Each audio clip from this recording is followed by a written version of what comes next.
Okay, so as soon as you started introducing me, the 1111 came on the clock, so I always consider that a pretty good sign. We'll be okay. Because really, I wasn't quite sure. I was reading the Charles Filmore book that this whole year is based on, and the life chapter in particular. And it's a hard read. In fact, I have to go back and read it again this week, since I'm speaking again next week, to see if I can pick up anything that I didn't before. So I challenge you all that when things get difficult to read or whatever, go ahead and give yourself that extra to do it again. Because there was a couple of things in there, and honestly, I need to read again, because I knew that unity and spiritualism had a history. In fact, I've been able to trace some of that. So I am ordained in the spiritualist tradition, and this is a unity church.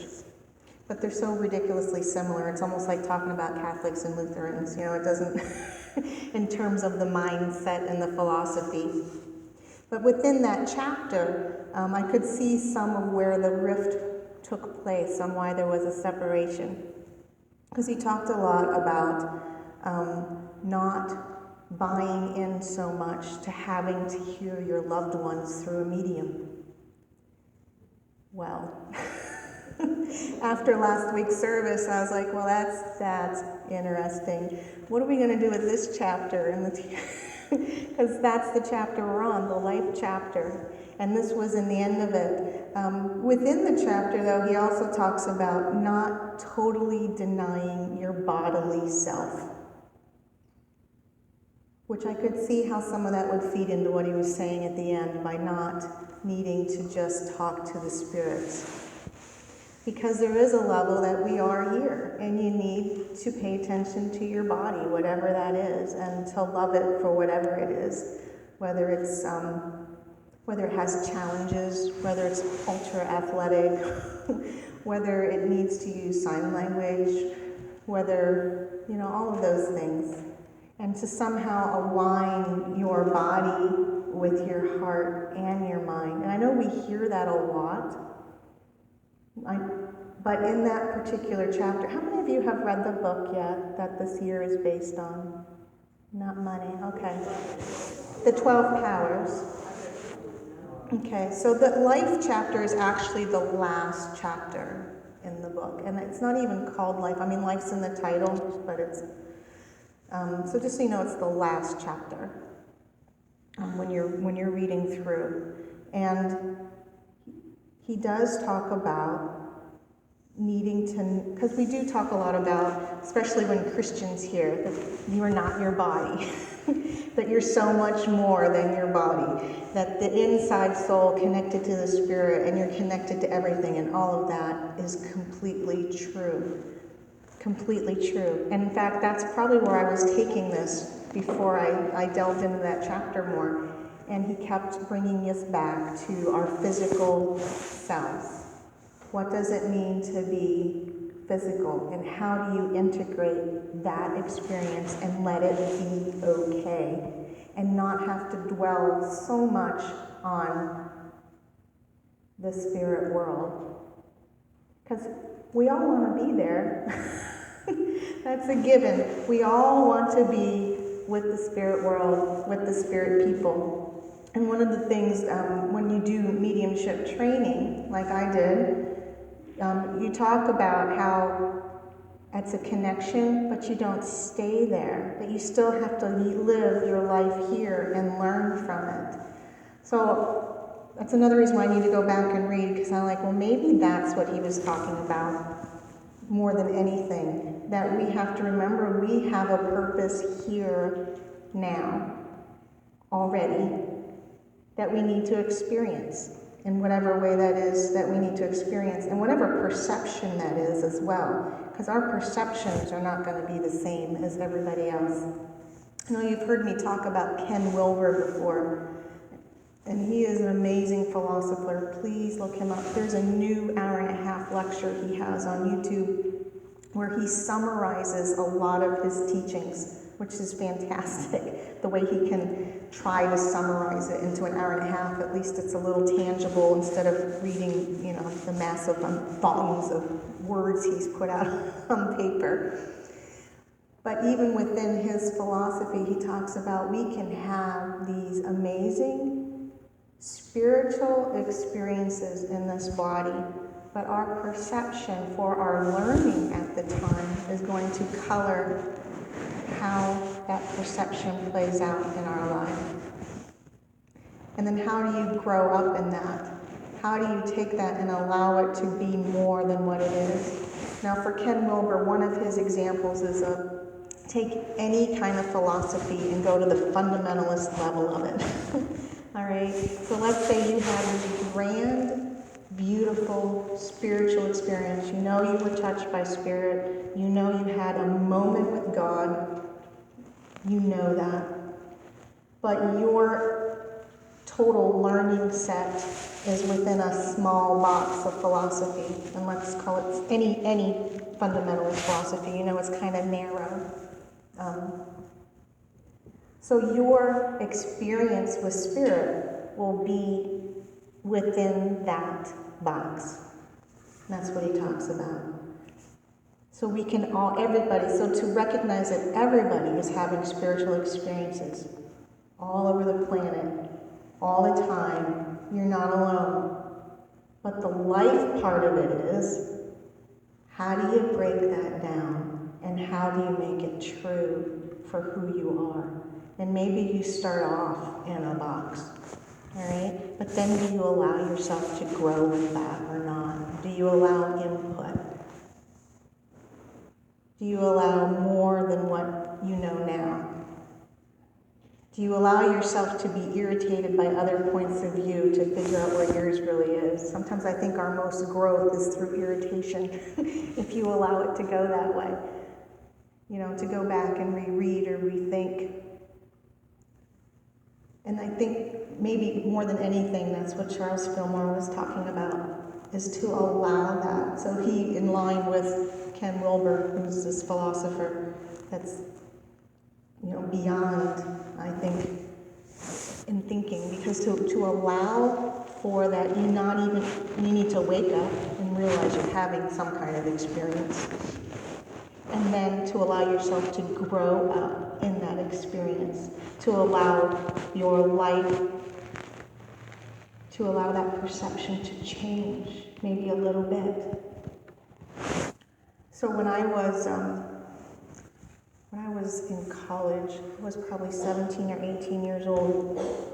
I was with some friends at an older building, and they were so excited to take me around this place. It was an older structure that had been turned into student housing. So it had quite the history. At one time it was some kind of hospital or way house, and it was a nunnery before that. So there was different places where you'd see stained glass around, and it was a neat old building, but it had lots and lots of history, been used for many different things. So we're walking around the building, and we get to one part of the building, and my reaction was one of anxiety. I couldn't breathe. It was awful. I just couldn't stand to be there. It was almost like when you get in a too close area, you know, that kind of feeling, and you don't feel like you can get out. That claustrophobic kind of feeling. It was quite terrible. I ended up on the floor. I couldn't even handle being there. My friends actually picked me up and dragged me out of the building. Now, my perception at the time was one, what the heck just happened? Okay. And then my friends go on to tell me that in that spot that we were, there had been a couple of incidences that they knew about through the history of the building. One was a suicide, and the other one was people doing drugs or something in that area. So heavy kind of stuff, heavy memories. Now at 18, you know, you have people telling you, well, there must be ghosts in the building. That must have been what you felt. You're aware of bad stuff still hanging around. There's people lurking. You know, all that late night horror story kind of information. And since my friends were with me, and my friends were of a fundamentalist mindset, which was quite interesting to me, that this was where the conversation went. Because there was some kind of recognition that their friend Jenn was sensitive to things. They always knew that. But that was how it played out. Well, that could have been my mindset still. Now I know that places hold all our energy. Your memories, your experiences, everything has some kind of energy memory charge. Right? So the older the place and the more things that happen there, the more layers of memory. And somebody sensitive can pick up on that. Well, I was very untrained at the time. So yeah, I picked up on it, and it was a big drama experience. But it was nothing more than memory, energy. There's nobody there. Because let's think about this. If a great, beautiful, unconditional love creator created this planet, would there be anything lurking in the shadows? No. Nothing lurking at all. But you can recognize things around you in the energy. You recognize people, whether they've had a bad day or not, before they even get 10 feet in front of you. You know this. I mean, that's just the energy memory. You know that if you go to a place where people pray a lot, like you walk into this building, I don't know how many times I bring people in that haven't been here before, and they just love sitting in this room because the love generated through the prayers of people that have been here for so many years leave that layer of love, healing energy. You go to some of the grand cathedrals that have been around forever and ever, and you feel that peace when you walk in. Right? Or you could go to Gettysburg, and stand at a place where there's a horrific battle, and you can kind of maybe feel that as well, depending on, where you're at. So it's everywhere. In that way, we're all connected. But my point is, my perception, my growing up, totally changed that incident into a different viewpoint, a different perception than what it originally started out with. So are we allowing that in our lives? Are we allowing things that we are so sure of at the time? Because this happened to me. Yes, I was on the floor. Yes, my friends had to carry me out. This is what they told me at the time about the history of the building. That's it. And you have such a strong experience. Do you allow your life and your learning to allow that experience perception to grow into something that Spirit would really like to talk to you about? Like, everybody's connected enough that you can feel the energy around you, and there's no boogeyman. I wouldn't do that to you. I wouldn't make a boogeyman. Or do you hold on to whatever it was at the beginning? More than anything, I think that's what Charles Filmore was talking about, at least right now. I'll let you know again next week when I reread it. But to allow our life experiences to allow for our perceptions to merge more with what Spirit really is, to allow that growth process along with our awakening process, and to also allow that everybody's doing the same thing, everybody, all over the place, at some level. So like this morning I took a walk to try to prepare myself for coming to church today, and I walked under a willow that was just starting to bloom. Please take a walk today and look at the things that are just blooming. The colors are completely amazing. The little buds coming out. And there's a willow tree, and way in the top there's a squawky red cardinal just singing his little brains out. And to just take that stuff in. And then to realize that, oh my goodness, it wasn't just the tree and a squawky bird, but at that moment of just allowing, you connect with the universe on a greater level for at least that little tiny bit of time, And whatever your perception is at the time, it's okay. That's not wrong. But then maybe in another year, your perception can grow, even from that little bird. And maybe it was just a squawky little bird, but maybe, who knows? Maybe in another 6 months I'll see something and it'll bring something else back, and I'll realize, oh, well, that was more of a signal than what I realized at the time. To at least, and it could have been no more than, Jenn, stop for 30 seconds and pay attention to what's around you instead of just keep walking. Allow yourself all of those things. And that way, use this. Use this life that you have for every little tiny experience. At the bottom it says spiritual practice ideas. I have to admit, Jess helped me with this again. I was out of town most of the week. So she must love me because she helps me a lot get this together for you guys. But anybody that knows me even a half a smidge knows that coffee and tea are at the top of my list. So it's interesting she helped me find that one for your spiritual practice ideas. To be present any way you can. For me this morning it was the red cardinal in the tree. Maybe for you it's drinking the tea. I mean, like really drinking the tea. You know, what are you doing? There's, and I'm not going to remember which teacher right now, but there's a story that he goes to the different monasteries and he checks up on his pupils and what's going on. And he'll ask them what they're doing. And if they say something like sweeping the floor or talking to you, he'll be like, really? Is that really what you're doing? And what he's trying to do is get them to think about where they're at with their body and where their presence is at the time. So he said the one day he went into a kitchen and they were preparing the afternoon meal, and he asked whoever was slicing the potatoes, what are you doing? And the response was, I'm breathing, Master. And he went, that's great. Keep that up. That is it. I'm breathing. So present that they realized that they were breathing, and that's where their connection with Spirit was. It wasn't in the task preparing the dinner. It was in the being of the preparing the dinner, the breathing. He's like, that was the best answer I ever received. There it was, after all those askings for all those years. So allow yourself to breathe. Be present.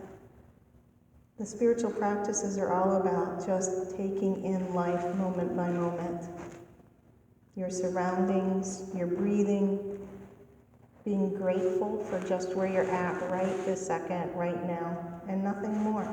You don't need anything more than that. Dr. Bruce Lipton and his wife have a little YouTube thing going on. If you don't know Dr. Bruce Lipton, he's another one I would say look him up. He wrote Biology of Belief, and he just wrote a book called The Honeymoon Effect. But when he and his wife are speaking, they've been together for over 20 years. And they're like, you know what, we're not going to tell you this has been a fairy tale walk, but we're going to tell you that we choose love in the moment, whatever that means for them right then. So if they're irritated and love means walking out the room, choosing, and then walking back in, they do that. If love means just sitting there saying nothing, they do that. They're like, it's a constant reminder of themselves that whatever love is in the moment, that's what they're choosing. So they actually say that to themselves. You know, I choose love. I choose love. Especially when they're feeling unsettled, irritated. You know, they acknowledge that they're feeling that way. And I talked about that before. You know, you don't deny when you're sad or when you're irritated or anything like that. You allow that, you acknowledge it, that's part of the experience. But then what do you do with that? And they talk about how, for them, they just remind themselves, I choose love. And whether that takes a 3-minute timeout break for them to get back to that point, or whether it's a half hour, or whether it's just telling somebody else, you know what, I'll be back with you. Whatever it is for them, they choose love. And really, choosing love is being present with God. It's just another way of saying, I'm breathing. I choose to breathe. So whatever your cue is, find it, give it a try out this week for your spiritual practice. Feel grateful, feel blessed. Actually drink the tea or the coffee without looking at the electronics every 3 seconds. I know it's hard. It's a challenge for me. I came right in and plugged my phone in this morning. That's how crazy I am. It's quiet, but it's plugged in and ready for when I'm done. But challenge yourself for those little moments to actually feel, and then challenge yourself to allow whatever it is you're learning to change your perceptions, and know that that's a good process, that you're allowed to change the way you viewed something that happened before.